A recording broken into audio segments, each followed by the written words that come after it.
that's the first part of it. But of course, once we kind of get in and we realize there's some stuff we need to actually talk about. So that's what we're going to talk about today.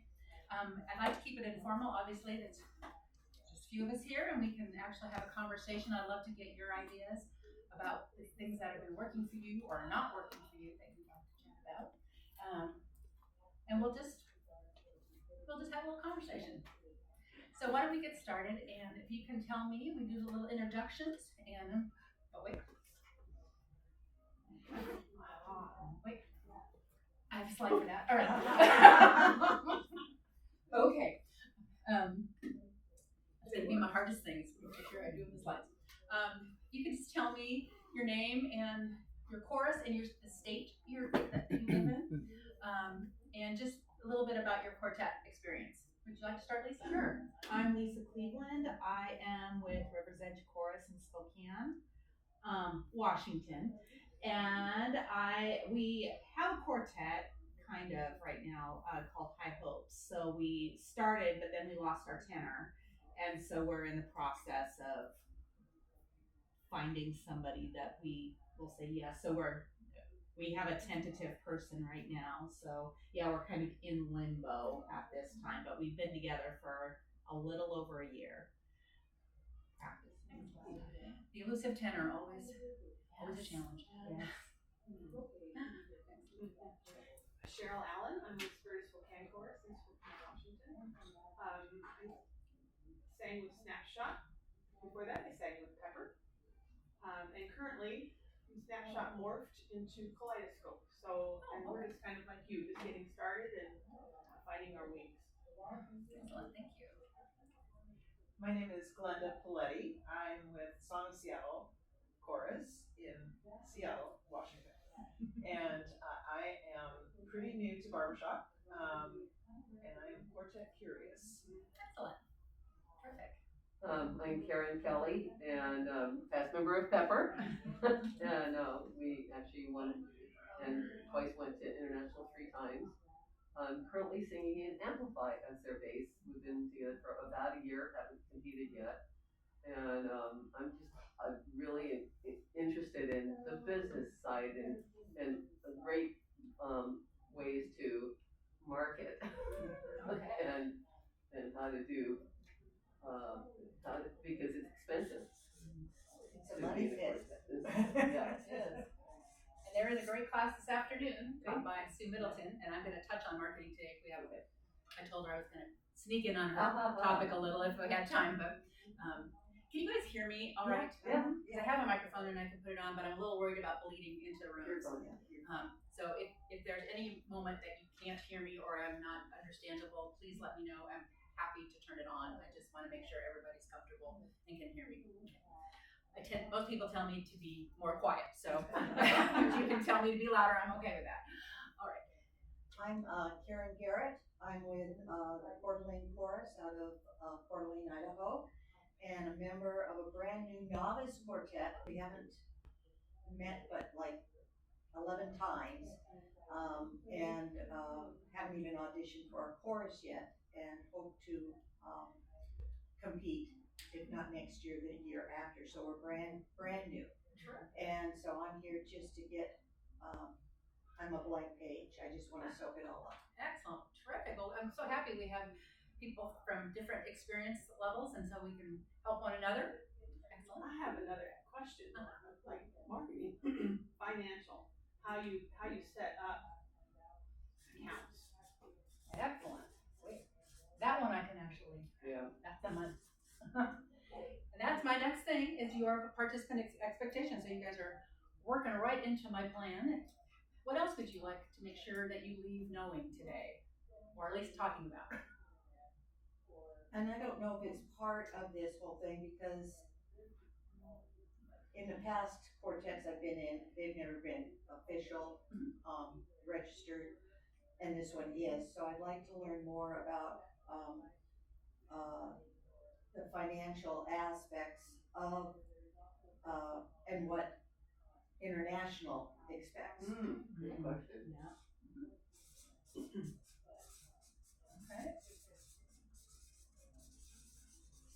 Do that. Anything else? I think those things. I guess tell me what I don't know because there's a lot that I don't Yeah. know. And I'm fine with So We don't know. yeah, I don't know what I don't know. So I'm just hoping to soak up whatever you Whatever I'm putting down. Yeah, I'll be like, okay, great stuff. All right. Well, that makes it easy on me. So I love that. But if there's something else you think about, or as we're having our conversations again, I'd like to make this very informal. So feel free to just ask a question. Let's have it be more of a conversation. I can be somewhat of a drone. So feel free to Spice it up. say Spice it up. hello. Ask the crazy questions. Exactly. Don't let me get away with it. I appreciate it. I'm gonna sit on occasion and stand on occasion, so just know that I'll be up and down. So, before we get too far in it, I would really like to acknowledge my assistants or my experts for this class. I did not do this by any stretch of the imagination by myself. I have been in 2 quartets that have competed, one that's competed regionally and one that's a community quartet. So when I was asked to teach this, I immediately went to people that I knew to be experts and talked to 4 different quartets, kind of in 4 different areas. They all have a different sort of personality and a different way of quartetting, quite frankly. And so I talked to Patty Birkland of Prime Time, Deborah Ongst from Touchstone, Kat Erickson from Highlight, and Melody Cross from Rewind. And so they basically, I sat down, took notes while I chatted with them, and then I just put it all into a class.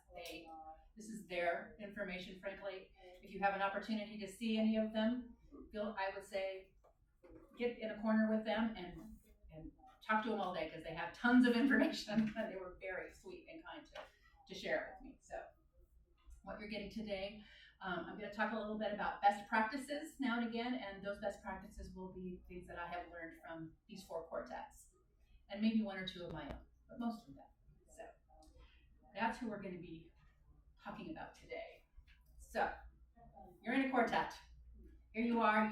You want to sing. You're loving the barbershop. You've got 3 friends, and it looks like let's do this. It's going to be fun, and that is the most important thing, right? That you get the 4 people that you love that you want to sing with. And you may even sound great. You may have even done the thing with, and checked it out, and it's all good. But there's stuff you really got to do before you pick up the music, or at least as you're picking up the music, and making sure this is a venture that you're all on the same road. There's a lot of different paths in quartetting, and you want to make sure you're all on the same one before you get too far down one of those paths. So we're going to talk a little bit about in the beginning, and then we'll move on to financials and business structure and some of those things as well. So let's talk about in the beginning. I really recommend sitting down with one another and just talking about goals. Why are we here? What am I trying to achieve personally? What do I want out of this quartet? What do I want out of it musically? What do you want out of it musically? Where are you going? What do you want? So tell me, what are some of the reasons that you want a quartet? Competition. So our quartet was mostly having fun doing community things, but we also put up there competing, but not necessarily to go to international or winning a prize. Ours was more for personal competition within, to be able to up our game, and maybe starting with the open division, and then if we really wanted to up it, we could go to the international side of it. But mostly it's just for our own personal rewards, personal Growth, feedback. growth. Exactly. Cool. Excellent. I think we're pretty similar to your goals as well. We're talking about at some point, yes, we would love to compete, and we want to keep that out there as a goal. So if somebody is not interested in competing, like when we're finding our tenor, if they're not interested in that, at all, then okay, we're gonna move on to somebody else. So because we have some people that would be interested in, like that gig singing or whatever. But Yeah, our lead is that way. There's 3 of us that definitely before the end of our singing careers would like to at least once Right. participate in the Right. competition, and she says, "Well, I don't care either way." Yeah. So, yeah. At least it's either way. Yes. Right. Yes. I think for me, it's about the music. Mm-hmm. I love the music, and to be able to control the music that you sing, make your own choices, and find a variety of things that you don't necessarily have that opportunity when you're in a chorus. Great point. I love the work, Yeah. the actual the work of putting the blend together, of putting the music together, of picking things apart and working on them. The work is, I think, the most rewarding thing, and then having the product that you've created. That's what I love about quarteting is the actual getting together and sussing everything out. And you can hear that improvement so Yeah. easily. Like, oh gosh. Yeah. Yeah. And it's different from being in a chorus and doing this. I love that in the chorus too, but this is more like my responsibility of my part of what I'm going to do to improve the sound overall and what we do together. Excellent. So you can see there's lots of different reasons people quartet. Pardon me, the first time, and maybe I want to go to international. I want to be a queen of harmony. Maybe I just want to compete regionally, or maybe I just want to sing in my community. Those are all, we're all very different places, and it's important to know that all 4 of you are in that same place, so you don't get down the road and say, "What do you mean we're not going to competition?" Or if I'm interested in being a queen of harmony, then really what's the commitment level, and that's another important thing to make sure you're all on the same sheet. How much are you willing to rehearse? How often do you want to rehearse? Are you willing to rehearse every week? And if so, you're going to rehearse in between. And because if we're going to sing in our community, that might be a different level of commitment than you need if you're seeking to get to the international stage. Both important, both need to be quality, but there's probably different levels of stuff you got to do to get to each one of them. So that can be a biggie, because if somebody's like, I don't have time, I don't have time to do that, then it's got to back it up and match the goals that you said you wanted to do. So having that conversation is important. I'm going to move because I'm in the crosswind. Yeah, I am too. So wherever you like. Yeah. Y'all is over here, right?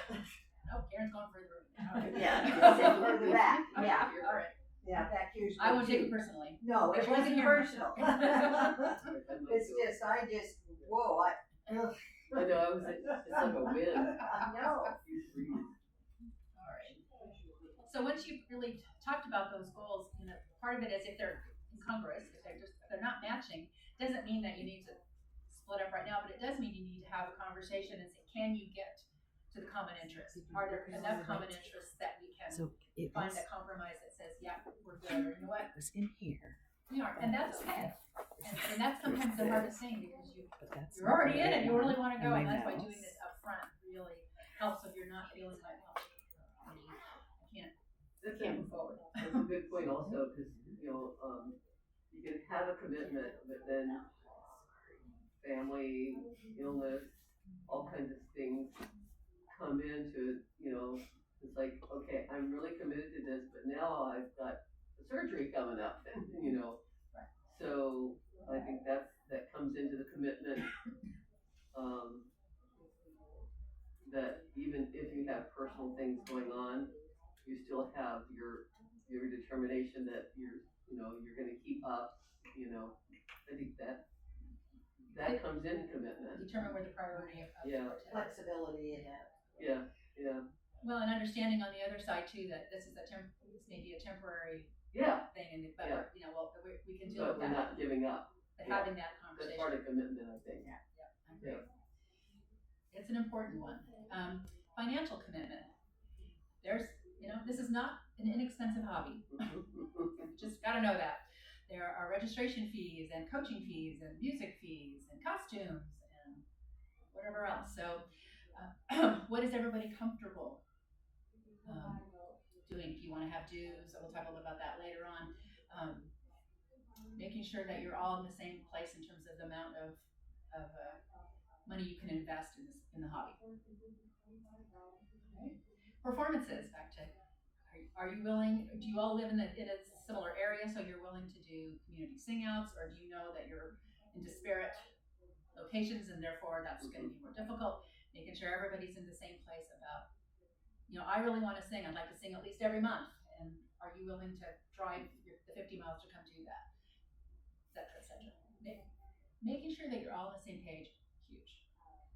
And I think a lot of quartets do this. I think we're all pretty good at this part because we know this, right?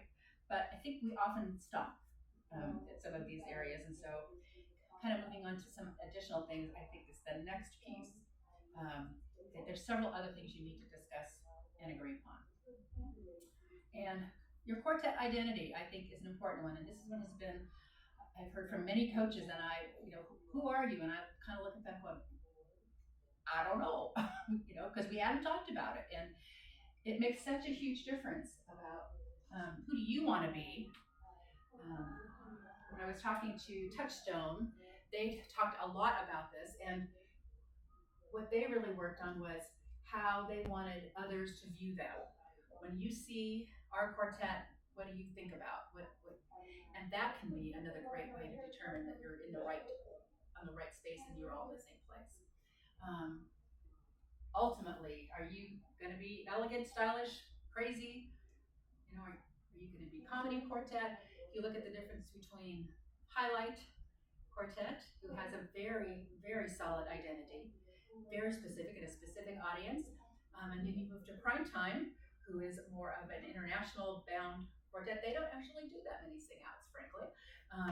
Very different identities, both fabulous quartets.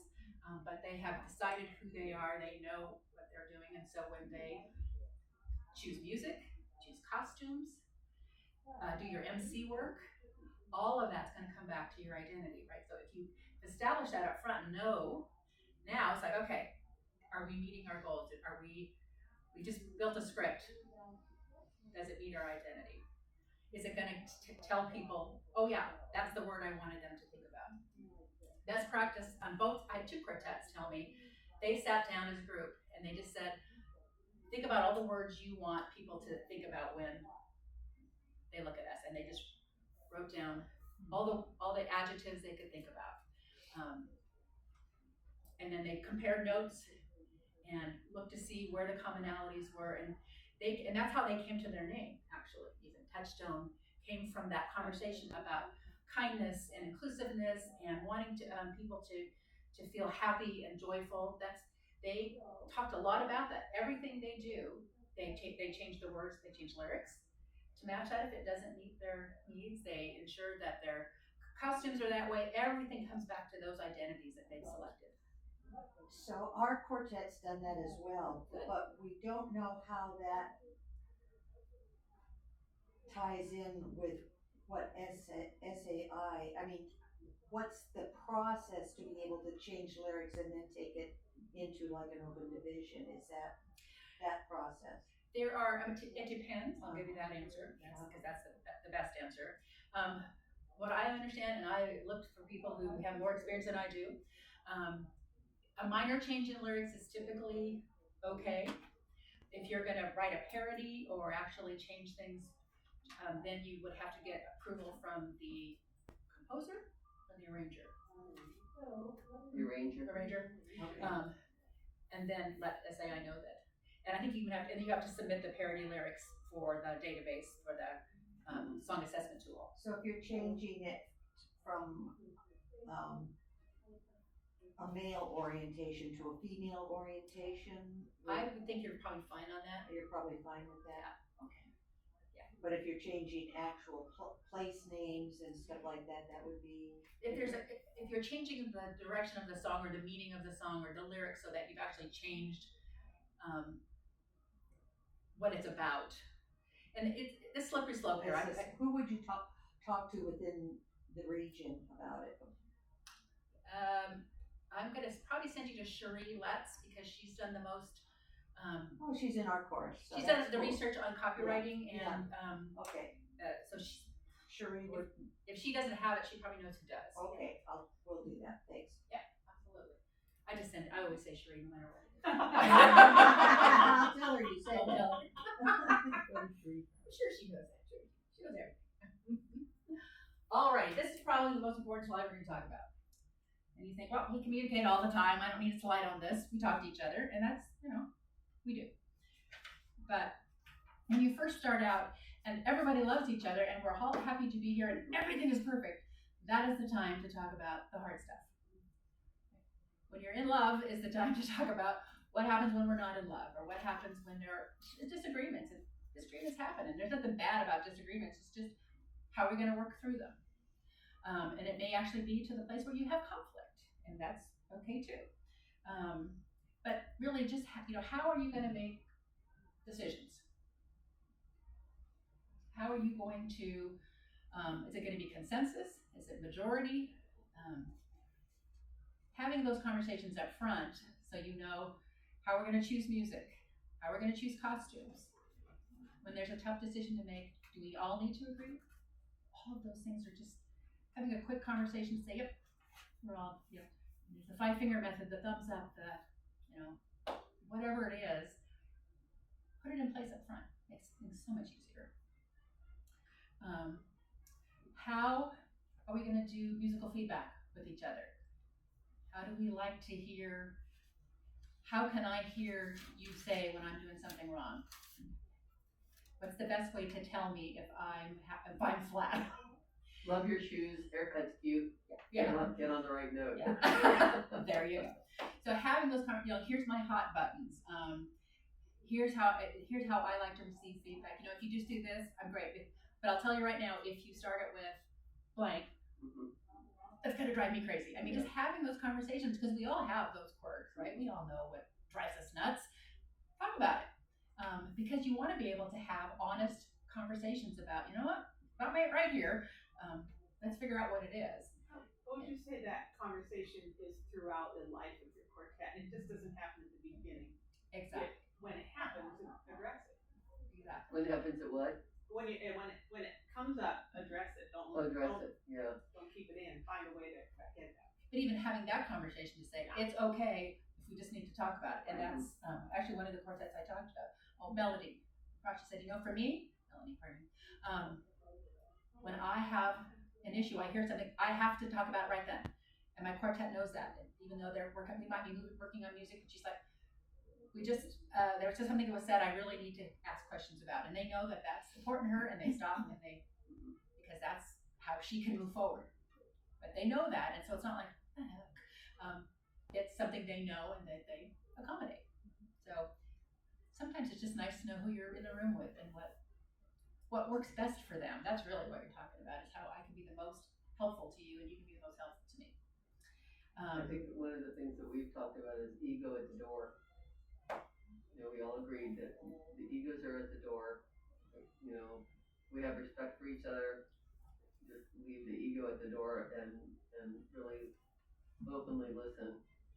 Nobody's better than anyone else. Yeah. And I think that's probably the number one that every quartet needs to. Yeah, it works. Get a big poster. It really works. Yeah. Excellent. Again, conflict and disagreements. How are you going to work those out? What are your hot buttons? What do you need? What's important to you? And then ultimately, how is this going to end? And you never want to, nobody wants to talk about how you're going to end when you're first at the beginning. That just seems like a defeatist. But at the end of the day, how many quartets, are still around that were around in 1990? Not very many. So we know eventually it's going to end, right? So how's that going to happen? Maybe somebody has a life change. So talk about what that is up front. Yeah, that happened to Pepper. How are we going to exit gracefully? Yeah. And it was,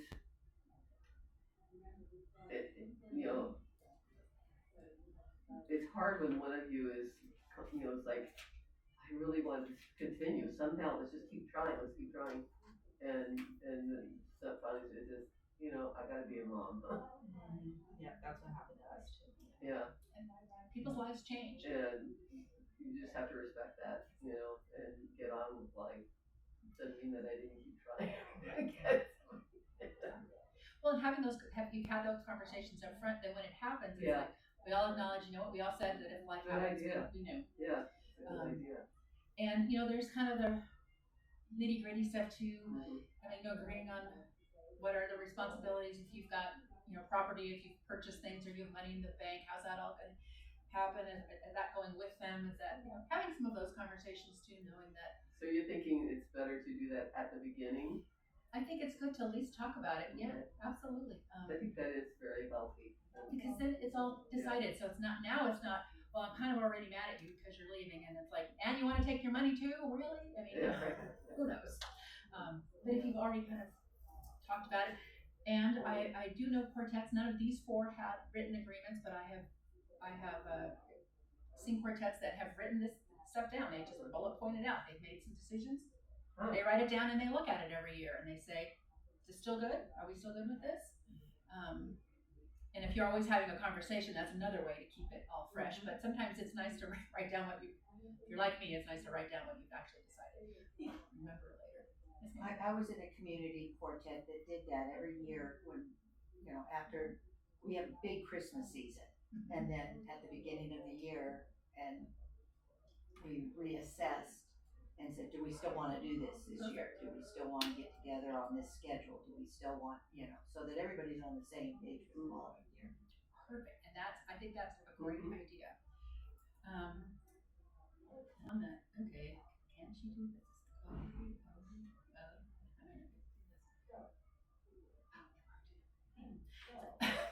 So, I didn't go there. I went to the internet and it did not follow me. Oh, you can. What kind of computer is that? It's a Yoga Lenovo. It's a PC. Is it Windows? Yeah. Okay. So if you hit the Windows symbol and a P, you should come up with it.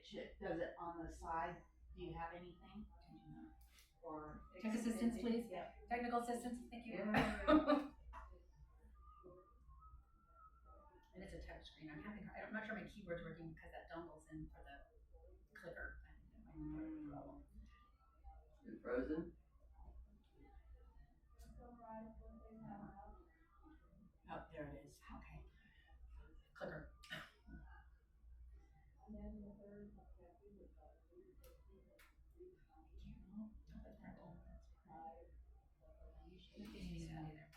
So I'll talk about this while she's trying to get it up, and then we'll see if we can. And I will. This is one of the files I'm going to send out.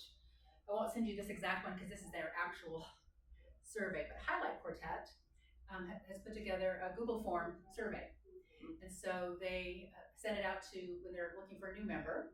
I think she also sent it out when they were brand new, and it has questions. All the questions we've just talked about.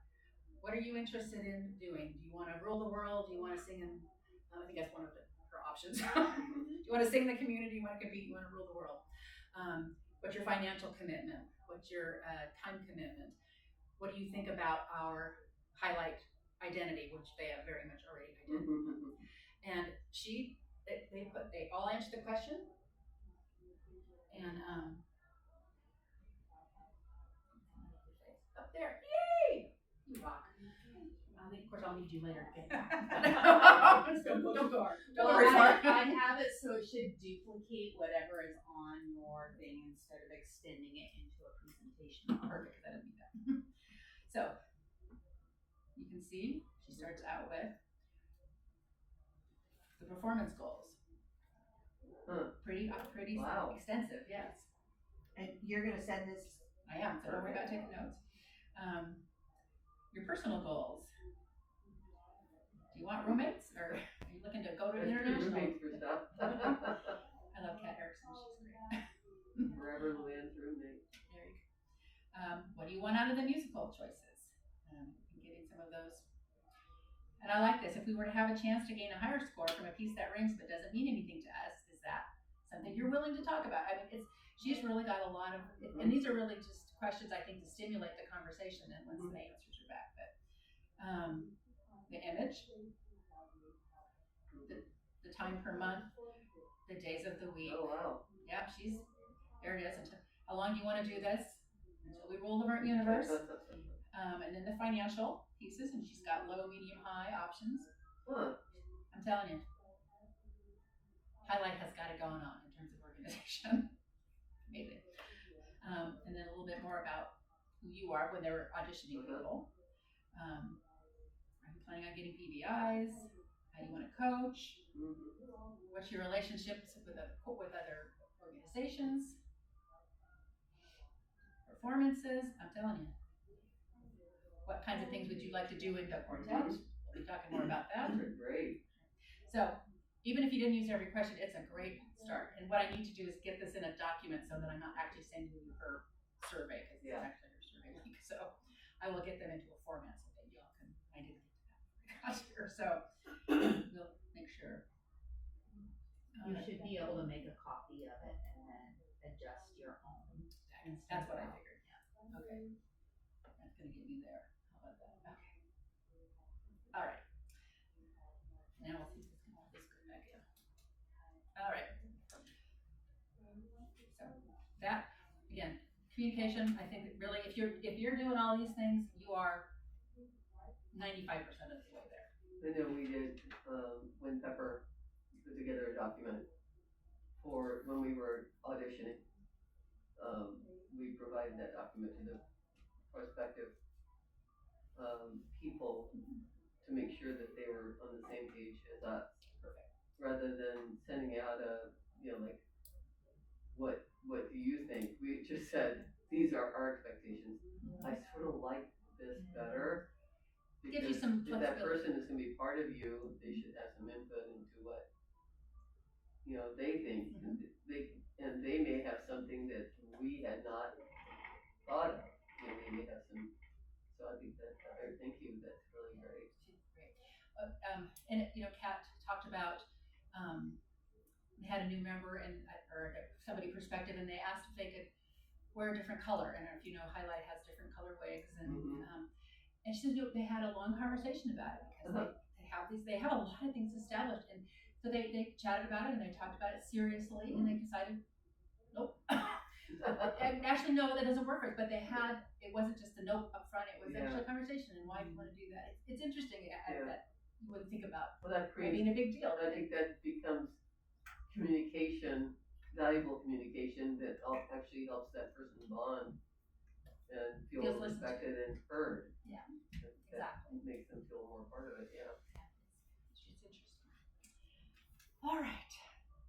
So not as interesting, but there's a lot of administrative roles that go into running a quartet. These are the ones that came to my head. There are others. It's a quartet contact, who is your SAI, your official SAI contact. Gets the correspondence, can actually see the quartet in the portal, the SAI portal. You can pay the dues and all that fun stuff. It's really just a point of contact. But who's going to be getting gigs? So everybody, you're going to have one person that's point person that's going to be doing contracts if needed. Finance, always, somebody's got to keep track of the money. Marketing, making sure that you're getting out there and that people know who you are, and just keeping track of stuff. Whether it's, I said librarian because there's a music librarian, but you've also got all your copyrights and your receipts and how many copies did we get of this, and did we buy this? Do we have tracks for this? You need somebody to do all that. And the one thing I would suggest is that, again, talk about this. Let go with people's strengths where you can. My experience is that everybody's like, finance, no. But somebody's got to do it. And my suggestion is that, again, having those conversations, because they all have to happen. And if you don't assign them, they're going to get dumped on somebody. And you don't want somebody to feel like they're getting dumped on. Oh, you're retired. Here, I'm working, I can't do, So you just have to have those conversations. So nobody's feeling like, I can't do all this. Because, again, quartetting should be fun. It shouldn't be hard. So just having those conversations, and maybe everybody's going to take charge of performances, or everybody's going to do marketing. All good. Just make sure you know, so that it's not falling to the one person that happens to be at home and have a little time on their hands. Not that I'm speaking from experience or anything. Enough of administration. All right. So I'm going to talk a little bit about quartet structure. there is no right, wrong answer. I will say, I will put my lovely legal disclaimer here. I'm not a doctor, or not a lawyer, I'm not an accountant. I don't play one on TV, so none of this can be construed as legal or accounting advice. I'm going to provide you some examples about structure, quartet structure. And it's interesting, again, when I spoke to these 4 quartets, I picked them sort of based on people I knew and kind of quartet they were. And all 4 of them run their business completely different. They actually fall into these 4 categories I'm going to talk about. So these are for descriptors only. How you organize your quartet is going to be based a lot on sort of your risk tolerance, I'm going to say, the longevity of your quartet, how long are you planning on being around, the purpose, why are you, how much are you going to plan to gig, how much money are you talking about having to manage. It's all going to factor into how you decide to structure your quartet. So let's just chat a little bit about these, and feel free to, I'm interested in kind of how your quartets are running as we're talking about these and what you see, and we'll talk about pros and Help cons. me understand what you mean by quartet structure. Well, let's just talk about that. How are you set up as an entity, as a business? Let's put it that way. And the reason I call it just sort of structure, because it can be from no structure, essentially, and what I call for individuals. So there's no formal structure for finance, no bank account. Everyone pays their share as expenses are incurred. Little or no revenues generated, so it's not real hard to keep track of. But if I get a little bit, I'm going to throw it into a envelope, or we're going to have we're going to keep track of it over here, and we're going to spend it as soon as we have the next expense. There's a lot of split apps out there. This is essentially how Rewind works. They don't gig a lot, so they have very little revenue. They are a competition quartet. Their goal is to get to international. So they use a split app. They use Splitwise. I use TriCount. So there are a bunch of apps out there where you just put in, you enter the expenses and who paid for it and who it's for, and it tells you who what. You don't ever have to keep track of, okay, I owe you $20 and you owe me $10. It just does it for you, keeps a running total, and you can. What's it called again? TriCount is the one I use, TriCount. Melanie swears by Splitwise. She loves that one. That's what they use. And when she explained it to me, it sounded very much like the one I use. I think they're very similar. So essentially, you really don't have a structure. You don't have a bank account. If you do gig, then for me, that's the bigger issue. What are you going to do with that money? So, pros and cons of this. What do you think? That would drive me crazy. Because? Yeah. Because it's just like, there's no structure. It's too loosey-goosey. We, as an informal quartet, our revenue is based on if we get a gig to sing at Christmas or others, and then it's always been afterwards we just either keep it community-wise and use it for costumes, or we split it immediately afterwards. Okay. And so it's been a very simple process. Yeah, so you're very close. And I really think, the pros are that it's easy.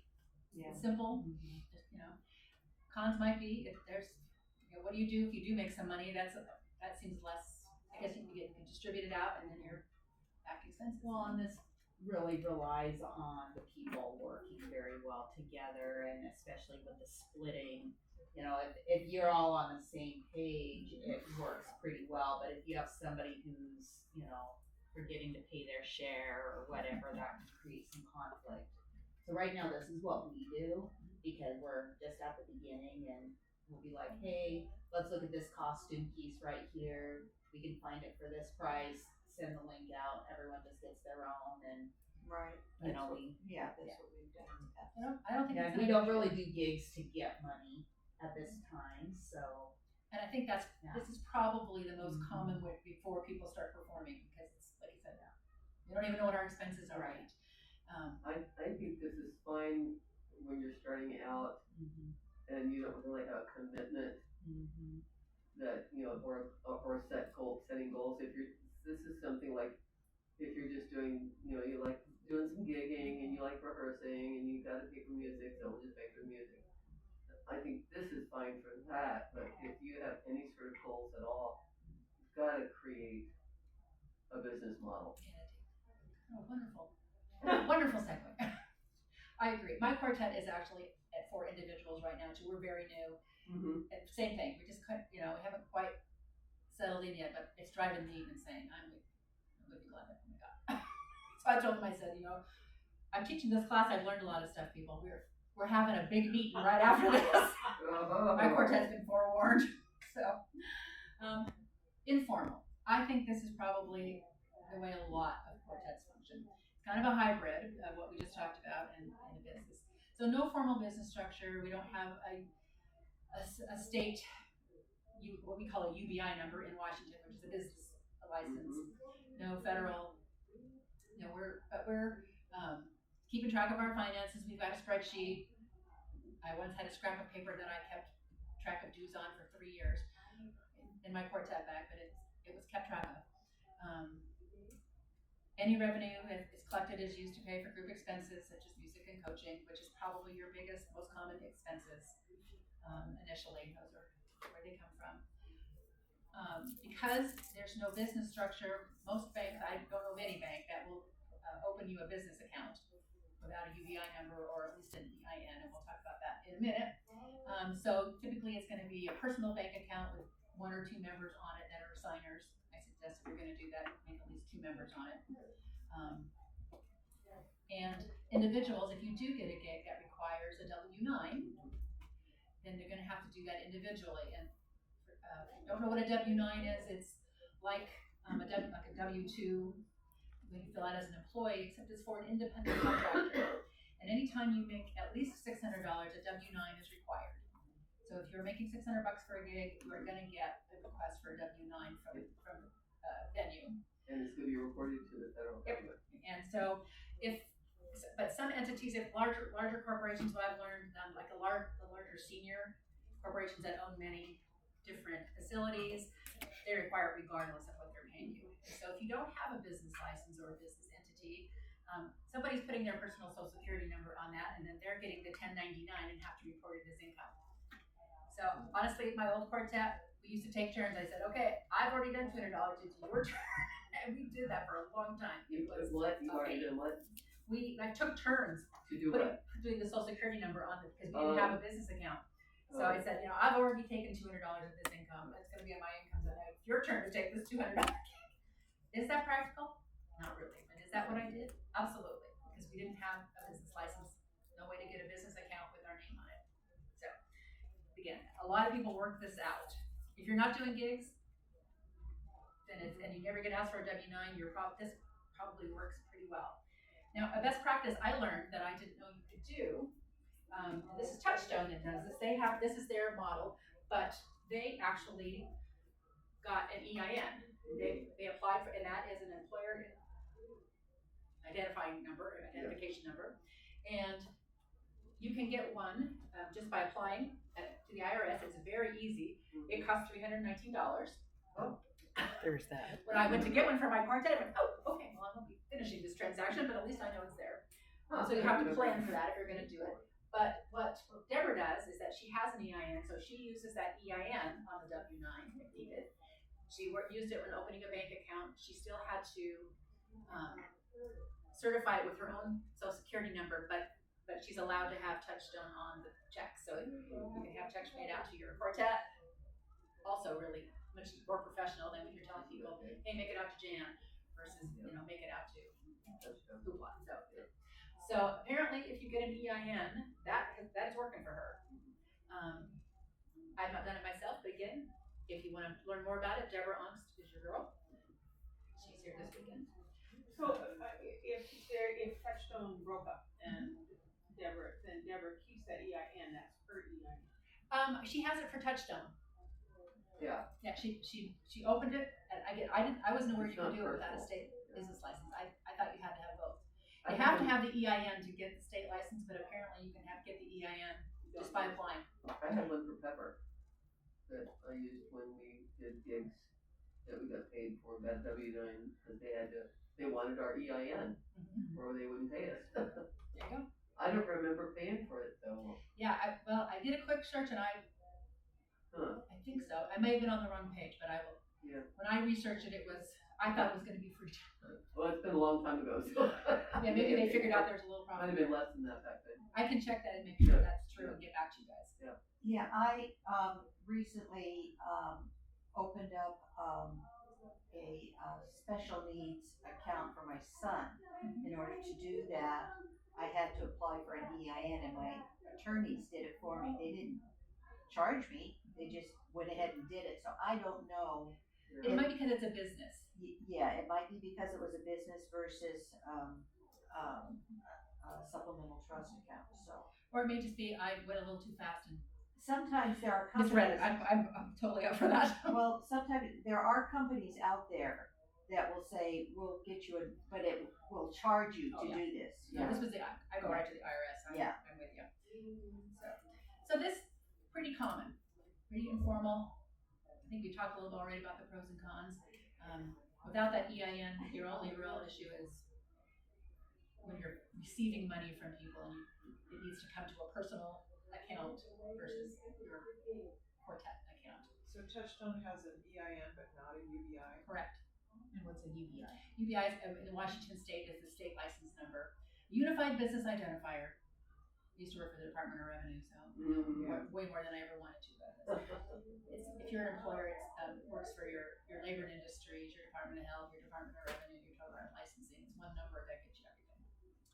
So I don't know what. I had somebody. Oh, I had Idaho. I don't know Idaho's. Yeah, I don't either. I will talk about that too. All right, make sure I got all that. Okay, let's keep going here.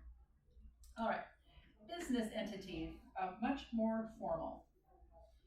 So now you are an actual business, and in this case, in our example, Highlight Quartet is not only a licensed business; they are an LLC. They are a limited liability corporation, and that was because she said her bank required it. Well, in order to get a banking account, I had not heard that. I thought you could just get it with the partnership, but she said that they wanted her to be an LLC. So in Washington State, you can register as a sole proprietor, a partnership, a corporation. There's choices. So typically, a partnership, 4 equal partners makes the most sense. In Highlight's case, they also went to the Secretary of State's office, and they're the ones who do corporations. And that's true in all the states that I could see. I went and looked, and it looked like everybody, the Secretary of State's offices are in charge of corporations. So if you have a business license, now you can open a business account, checking account, with the entity's name. And then you'll have signers on that. You'll need minutes.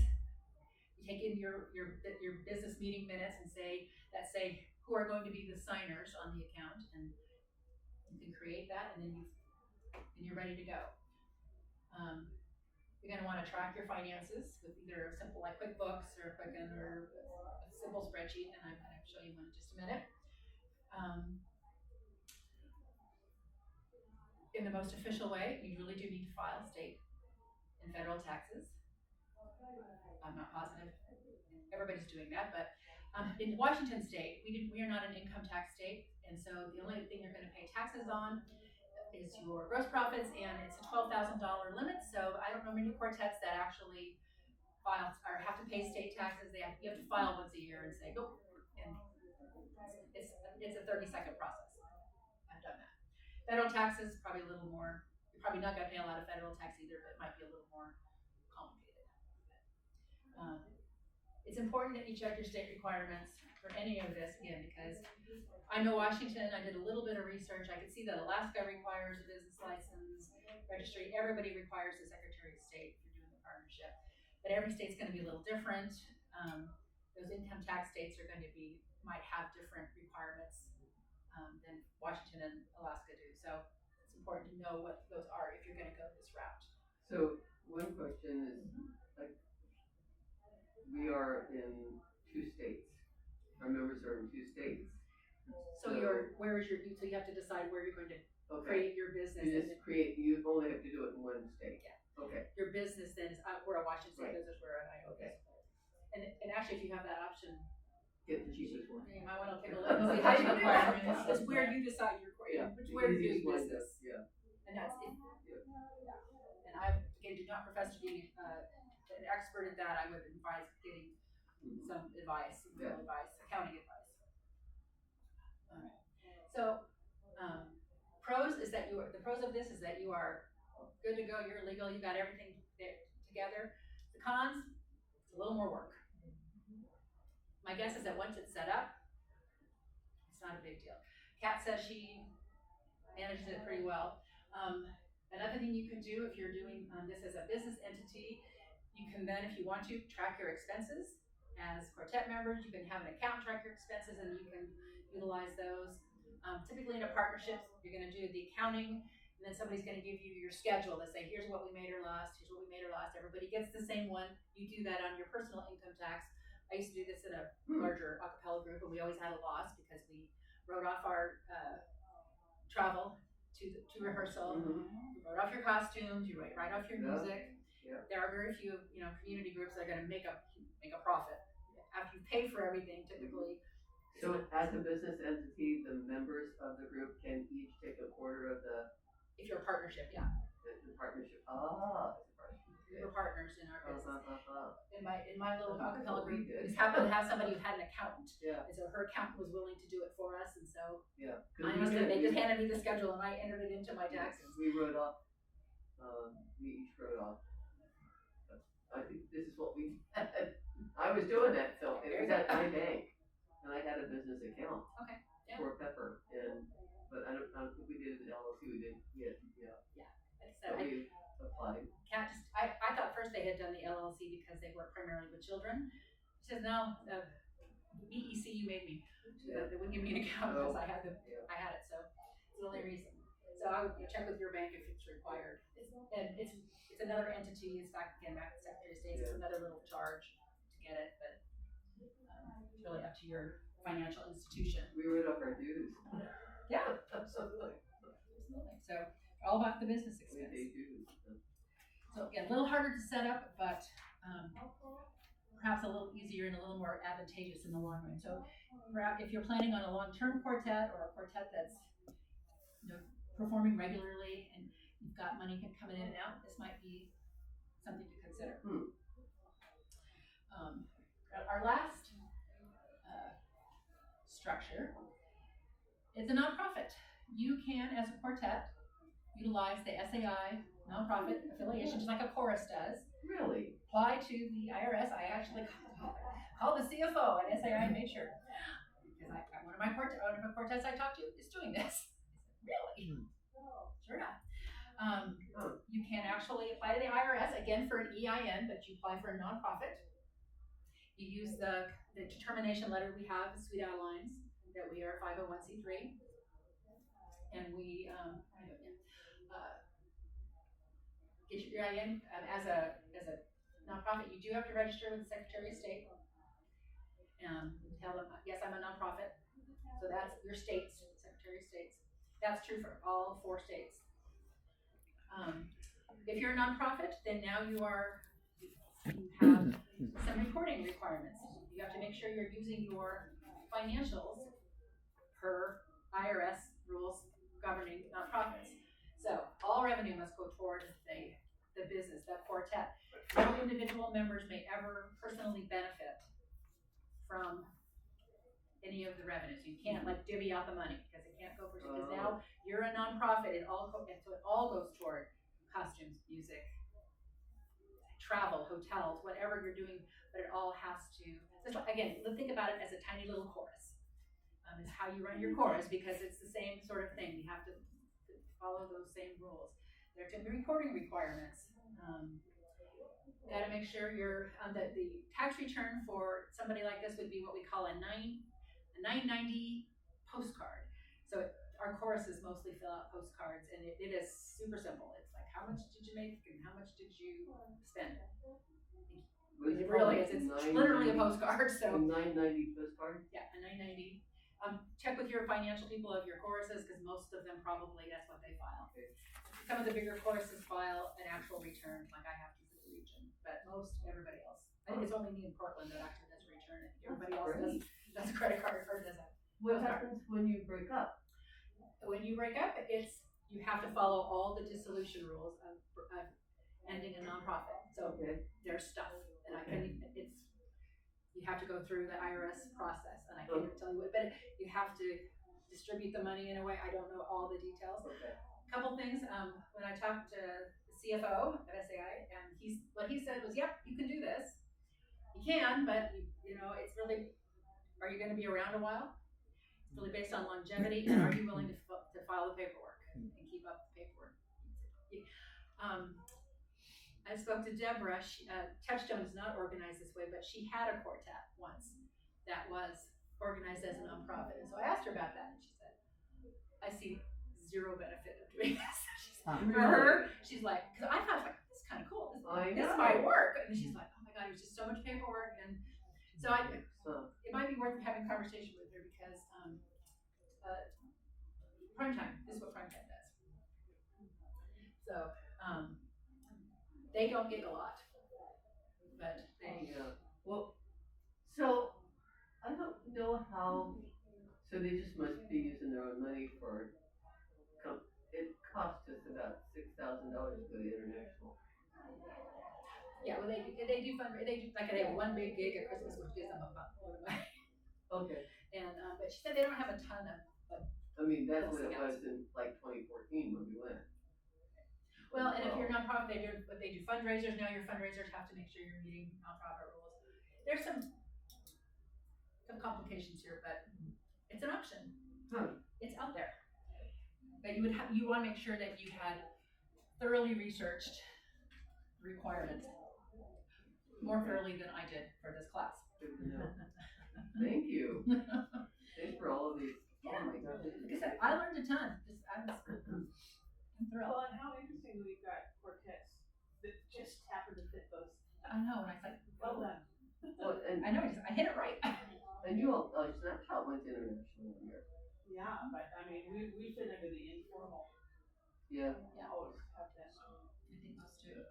So let's talk about finance. I'm getting here. I got another 15 minutes. So, keep it as simple as you can, but make sure you're meeting the needs. That's bottom line. Again, I encourage you to talk about upfront. What are you going to pay for from the quartet? If you are collecting money, what are members responsible for versus what the quartet's going to pay for? Going to pay for our own costumes, or we're going to, hotel rooms, music coaching. Music and coaching are the most common things that you pay for at quartet.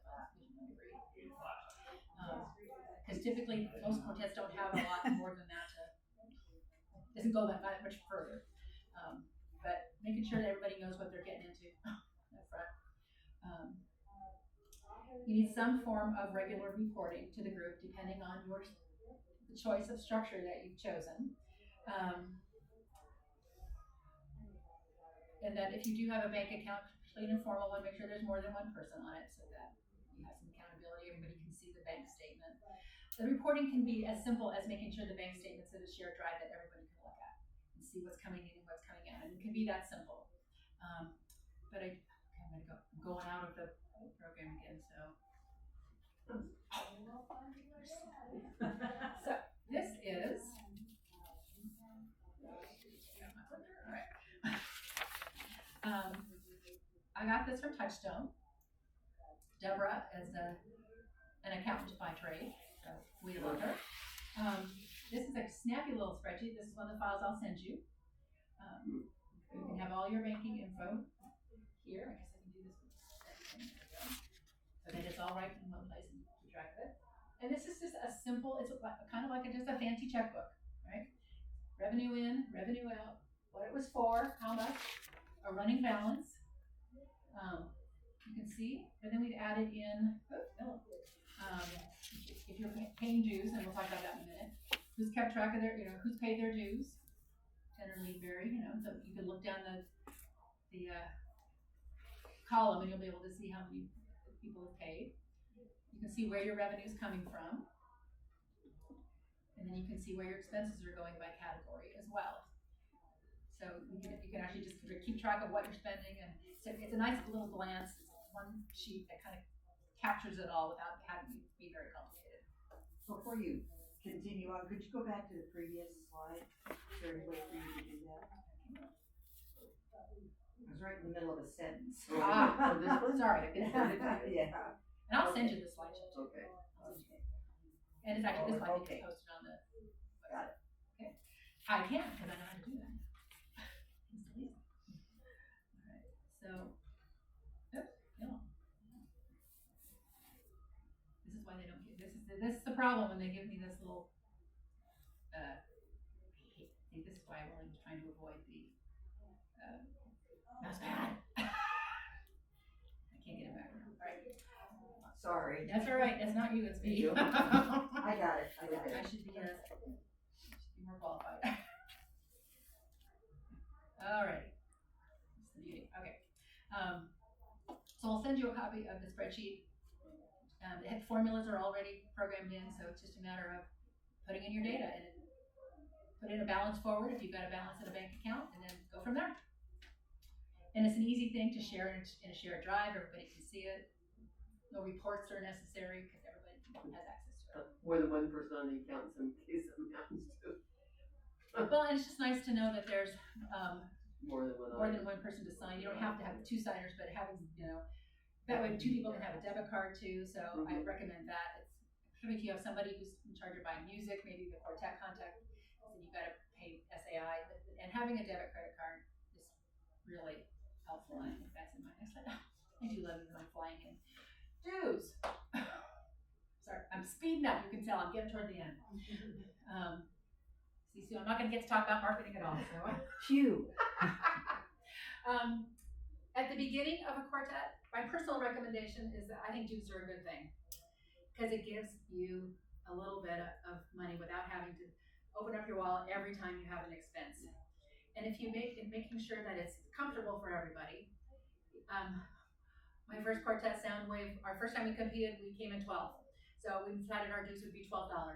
And they were $12 for years, and we just paid $12 every month, so it wasn't a burden on anybody, but it added up. Because we only, we didn't have that many expenses, but when we wanted to buy some music, okay, we could go to our fund and we could pull from there. We didn't all have to pull our wallets out. So I think maybe when you're gigging more and you're getting more revenue, you can decide then whether dues are useful. But I think at the beginning, it's a way for people to make their financial commitment perhaps more simply.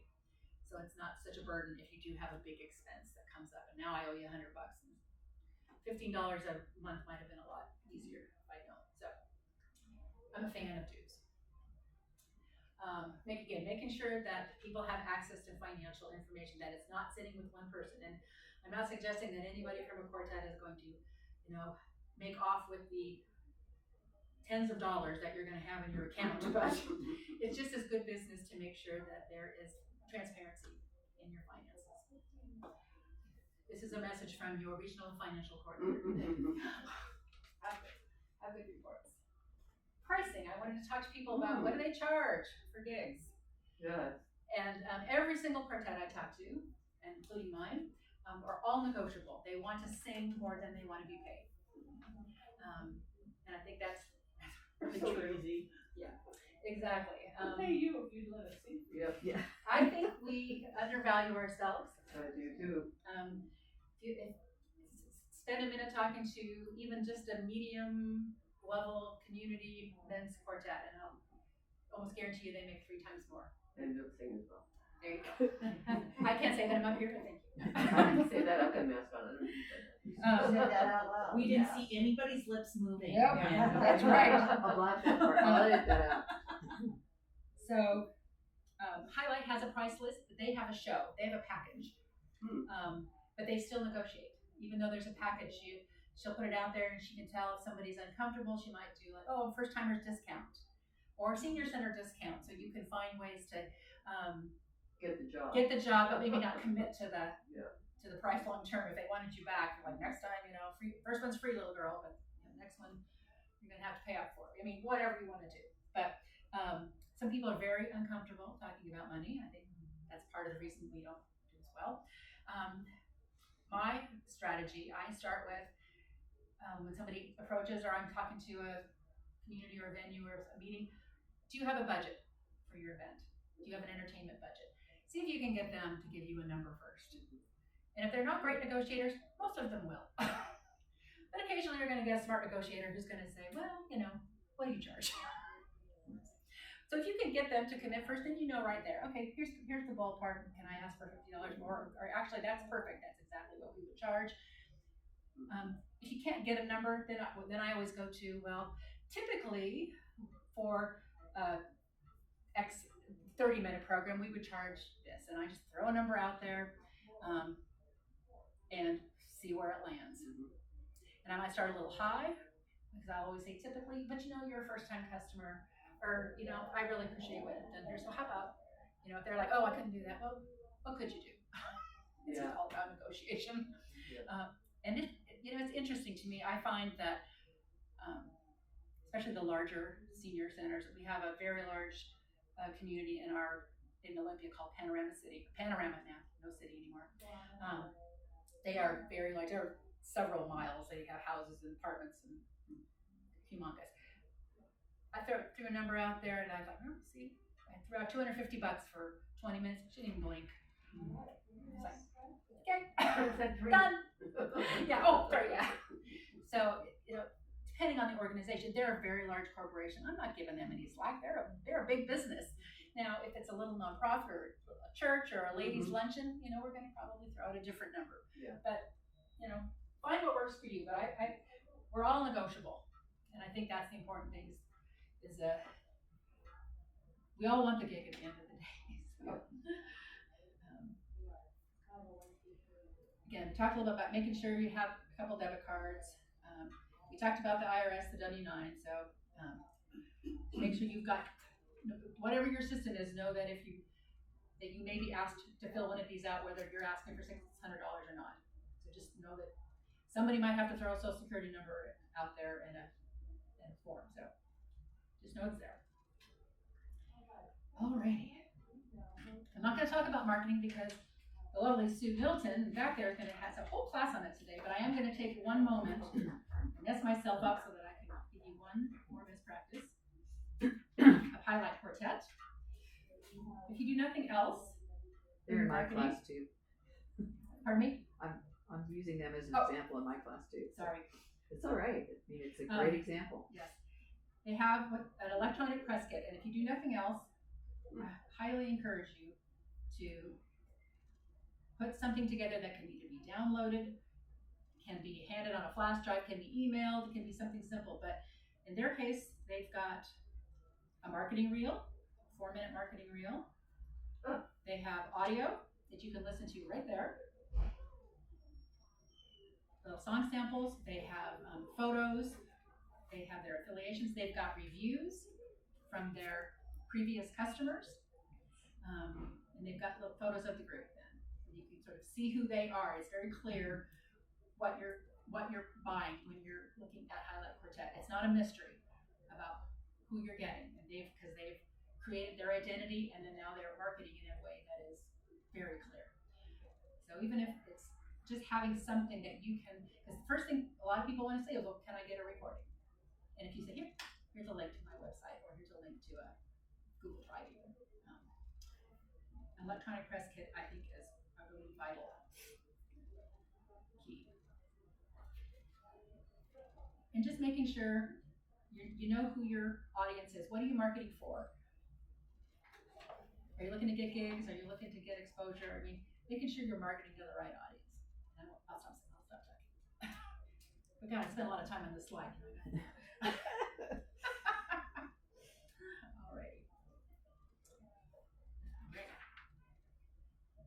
There's also a site that I ended up not putting on here, but if you're interested in community gigs, there is a site called Gig Salad. Okay. Gig Salad, and which allows any artist to put their group up. You can say how far you'll travel, what services you offer. You can put in recordings and pictures and great videos. And sometimes you get a lot of, hey, can you come sing at my birthday party? But I got more than one gig. My Soundwave was on Gig Salad and actually booked several gigs from it.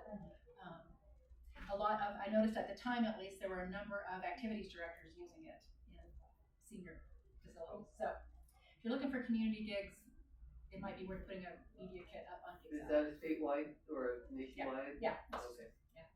It's a website. And there's a free version and you can pay for more. I just use the free version. You get more service, you get more advertising. They'll feature you, just like Google. They'll put you at the top of the list if you pay for them. But it worked. Alrighty. Oh my gosh. All right. I knew this was gonna happen. All right. Keep yourself organized. There you go. You have more to organize than you think. Don't do like I did and I'll just keep it all in email. Get yourself a Google Drive, Dropbox. Get your music, your coaching notes, your receipts for your music, all that fun stuff. Make sure that you've got that organized. Best practice from prime time, they never do a business meeting at rehearsal.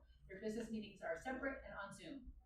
So they'll have a business meeting once a month, but they never do it when they're meeting. So they just use rehearsals for music, and I thought that was a great idea. This is another file I'll be sending you. This is also from Touchstone because Deborah Ongst is about the most organized person I know.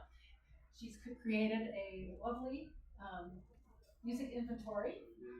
So that shows their active repertoire, stuff that's coming up, holiday, inactive, all the information, what they paid for it. Has it been through the song assessment tool? I loved this. I thought that was great. I think it was them too that I'm not sure she does it here, but also keeps track of songs that they tried and didn't like. And I thought that was a great idea. Because how many times do you come back to that and go, what was that song? Oh, that was terrible. Keep track of that too. Thought that was brilliant. So, okay. How do I get back to that question? All right. Sure. At the end, I found it. Okay. I'm so sorry I have to do this now. About 2 minutes. I'm going to tell you the rest of the best practices that they talked about. These are fast ones. If you travel and if you're starting traveling as a quartet, this is from Prime Time Who Travels More. They say, have a travel fund. Make sure that there's somebody who has some petty cash. So people aren't having to pay for Ubers and pay for tips. And if you're traveling together, travel with some quartet money. It makes life a lot easier, keeping track of who paid for what. Amazon is a great place for costumes. That was also from Prime Time. If you've got people that are different ages, different sizes, that Amazon has a lot of variety. Particularly now as we're moving toward costumes that aren't exactly alike, but just go. They don't have to match, they just have to go. Stay connected to your choruses. If you are part of your members are part of choruses, make sure that you're singing for them, that you're part of them. They can be a great resource for you and a great support for you, and just making sure that you're staying connected to that makes all the difference. Always decide what you're going to do at the next rehearsal at the end of the current rehearsal. These are the things I got when I said, tell me what it is you want me to tell you. These are what you told me. Always do warm-ups. It's also prime time. And she recommends grunging. If you don't know what grunging is, talk to Karen or see me after, because I know what it is now. Let's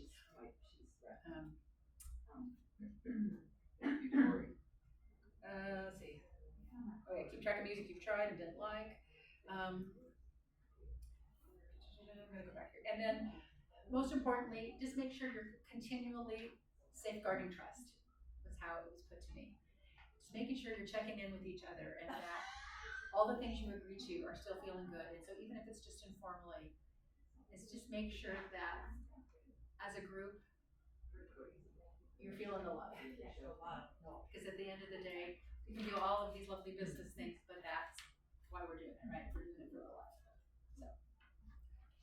Thank you. Good.